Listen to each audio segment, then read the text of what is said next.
Do you ever get the impression that TV is trying to undo some of the damages caused by exciting crime dramas that glamorise being a criminal? I'm not saying that after watching Breaking Bad, people started reading chemistry books and giving themselves cancer in an attempt to be more like their hero, the bowling ball with a beard, Walter White.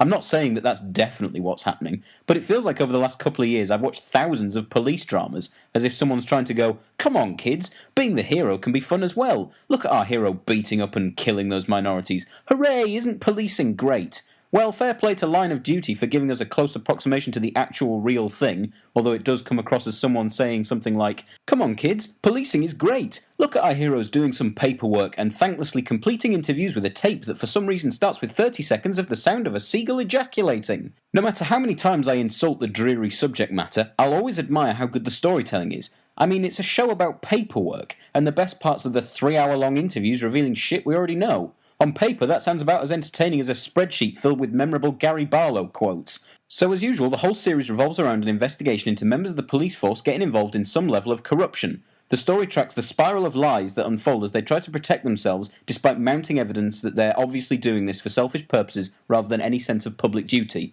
Oh look, I've accidentally segued into the UK general election. How did I get here? But before I go, I'd like to say, I find it very difficult to trust someone who's such a big fan of Thatcher that they climbed into her grave, cut off her face and started wearing it while shouting, trust me, I'm religious. I don't actually remember much about the last series of Line of Duty. Cut me some slack, it was around 300 days ago, or as I prefer to think about it, 30,000 wanks ago. I seem to remember that Christian O'Connell was found to be some kind of corruption kingpin that embroiled the whole of the police everywhere ever. After a big blowout like that, they decided to reel it back and stick to a slower character piece, similar to Series 2. Mind you, it's smaller right now. At the time of recording, the final episode hasn't been released yet, so maybe it will end with the moon crashing into Earth, or Nintendo DS Hastings revealing that he was masterminding it all from his volcano fortress. No, instead we have a nice, gentle, interesting story about the marvellous Tandy Newton and her husband, an actor who was once typecast as the young, dodgy rogue, but is now picking up roles as settled father of two. Oh, time, you cruel mistress. What starts off as a couple of cut corners and potential question marks evolves organically into full, thrilling police drama.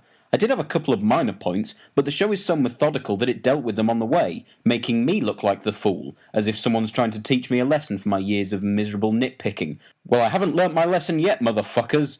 If I were to come up with a complaint, it would be, I really don't care about some of the main characters' personal conflicts. I get that 6 hours is a long time to fill, but you already kill a bunch of time at the beginning of every interview by playing 30 seconds of an angry wasp in a drain pipe. I remember being fairly lukewarm on this last year. I don't remember exactly what I thought, and you can go fuck yourselves if you think I'm going to watch my own video. I don't like this channel. It makes shit. I think my coldness might have been a hang-up from the first series being a bit dull, but I don't know. I mean, I've watched more police dramas now than is healthy for anyone, and I can say that this series of Line of Duty was well up there. It is a masterclass of storytelling. I will be watching the last episode, and so should you if you want to be cool like me.